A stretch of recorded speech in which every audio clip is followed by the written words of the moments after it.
போன மலைச்சாமியோட உடம்பு வந்திருக்குன்னு சொல்லி அத்தா ஊர் சுடுகாட்டுக்கு போனாரு.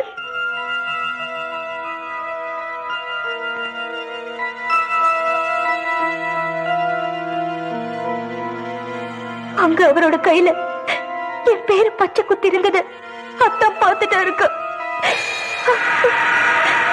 எனக்கும் மலைச்சாமிக்கும் பழக்கம் இருந்தது. அத்தா அப்பவே புரிஞ்சுக்கிட்டாரு.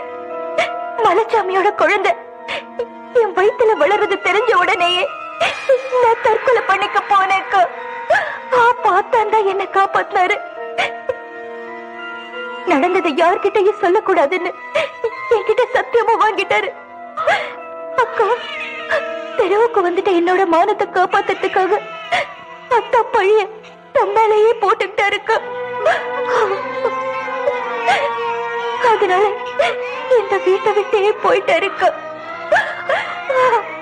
இந்த குழந்தை தப்பா பிறந்திருந்தாலும் அது ஏன் குழந்தைக்கா.